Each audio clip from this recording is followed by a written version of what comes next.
ಭಾಷೆಯ ನಮ್ಮೆಲ್ಲರ ಸಂಪತ್ತು ಎನ್ ರಘುಮೂರ್ತಿ. 2000 ವರ್ಷ ಇತಿಹಾಸವಿರುವ ಕನ್ನಡ ಭಾಷೆ ಹಾಗೂ ಈ ಭಾಷೆಯ ಪರಂಪರೆ ಅಂಶಗಳ ಜೊತೆ ವೈಜ್ಞಾನಿಕ ತಳಹದಿ ಮೇಲೆ ನಿಂತಿದೆ ಎಂದು ನಿವೃತ್ತ ಕೆಎಎಸ್ ಅಧಿಕಾರಿ ಎನ್ ರಘುಮೂರ್ತಿ ಹೇಳಿದ್ದಾರೆ. ಸೋಮವಾರ ನಾಯಕನಹಟ್ಟಿ ಪಟ್ಟಣದಲ್ಲಿ ಕರ್ನಾಟಕ ರಕ್ಷಣಾ ವೇದಿಕೆ ಕನ್ನಡ ಸೇನೆ ವತಿಯಿಂದ ಆಯೋಜನೆ ಮಾಡಲಾಗಿದ್ದ ಕನ್ನಡ ರಾಜ್ಯೋತ್ಸವ ಕಾರ್ಯಕ್ರಮ ಧ್ವಜಾರೋಹಣ ನೆರವೇರಿಸಿ ಮಾತನಾಡಿದರು.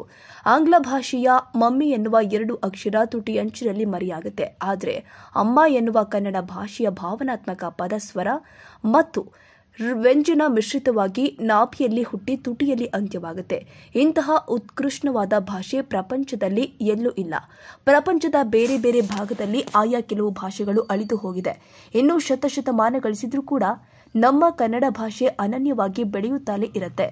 ಕನ್ನಡದ ಕವಿಗಳಾಗಿ ಹುಯಿಲುಗೋಳು ನಾರಾಯಣ ರಾಯರಿಂದ ಹಿಡಿದು ಅನಂತ ಮೂರ್ತಿವರೆಗಿನ ಕವಿಗಳ ಕೊಡುಗೆ ಈ ನಾಡಿಗೆ ಸಾಕಷ್ಟಿದೆ. ಡಿವಿಜಿ ಅವರ ಮಂಕುತಿಮ್ಮನ ಕಗ್ಗ, ರಾಮಾಯಣ ಮತ್ತು ಮಹಾಭಾರತ ಮಹಾಕಾವ್ಯಗಳು ನೀಡುವಂತಹ ಜೀವನಕ್ಕೆ ಅಮೃತವಾದ ಸಂದೇಶ ಕೊಡುತ್ತೆ. ಕುವೆಂಪುರವರ ಶ್ರೀರಾಮಾಯಣ ದರ್ಶನಂ, ಗದುಗಿನ ನಾರಣಪ್ಪನವರ ಕುಮಾರವ್ಯಾಸ, ಭಾರತ ಪಂಪರನ್ನ ಅವರ ತ್ರಿಪದಿ ಮತ್ತು ಷಟ್ಪದಿಗಳನ್ನು ಓದುವುದೇ ಒಂದು ಸಂಭ್ರಮ.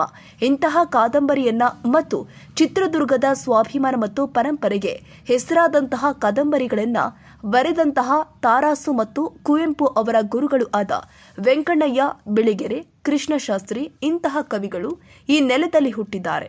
ಇಂತಹ ಮಹನೀಯರ ಬರಹಗಳನ್ನು ಮತ್ತು ಕಾದಂಬರಿಗಳನ್ನು ನಾವು ಮನೆಯಲ್ಲಿ ಮಕ್ಕಳಿಗೆ ಓದಿಸಿದ್ರೆ ಕನ್ನಡದ ಈ ನಮ್ಮ ಕವಿಗಳು ಮುಂದಿನ 1000 ವರ್ಷ ಬದುಕ್ತಾರೆ ಅಂತ ಹೇಳಿದ್ದಾರೆ.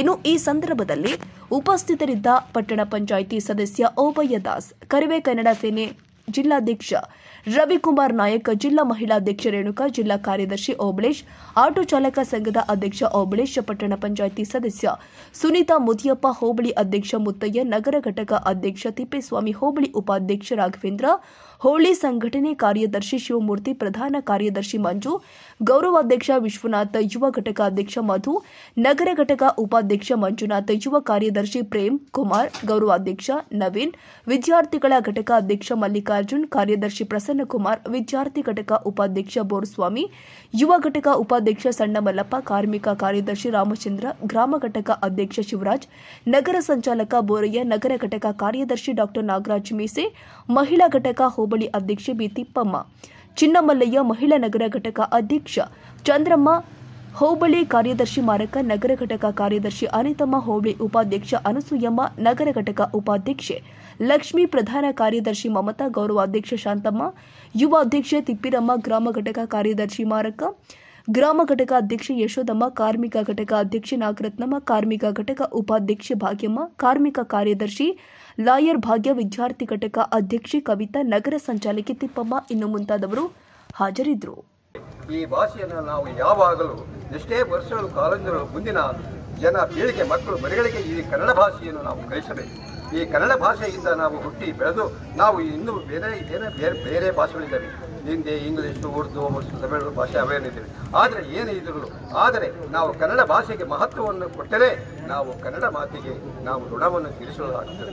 ನೋಡು ಎಲ್ಲಿ ಎಂತ ಪಂಪ, ರನ್ನ, ಜನ್ನ, ಕುಮಾರವ್ಯಾಸ, ಗದಿಗಿರಿನಾಳಪ್ಪ, ವೇದವಾದರು, ದುರ್ಮಾಸಮಂತ್ರಿಗಳು, ಅಗಸ್ತ್ಯರು, ವರ್ತಮಾನ ಮಹಾವೀರ, ರಾಮಾನುಜಾಚಾರ್ಯ, ಶಂಕರಾಚಾರ್ಯ, ವಿದ್ಯಾರಣ್ಯ, ಡಾಕ್ಟರ್ ಅಂಬೇಡ್ಕರ್, ಕೂಡಲ ಸಂಗಮ, ಬಸವೇಶ್ವರ ಎಂಥ ವಚನಗಳನ್ನು ಬರೆದು ಕನ್ನಡದಲ್ಲಿ ಎಂಥ ವಚನಗಳನ್ನು ಕನ್ನಡದಲ್ಲಿ ಬರೆದು ಒದಗಿದೆ.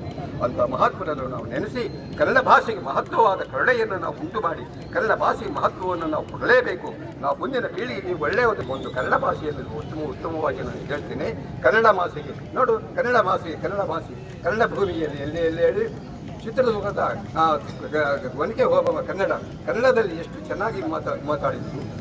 ಅದೇ ರೀತಿಯಲ್ಲಿ ನಾವು ಇದನ್ನು ನಾವು ನಮಸ್ಕಾರಗಳನ್ನು ಮಾಡಿ ನಾವು ಧನ್ಯವಾದ 2 ಮಾತುಗಳನ್ನು ಮುಗಿಸ್ತೀವಿ. ಜೈ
ಬಂಡಿ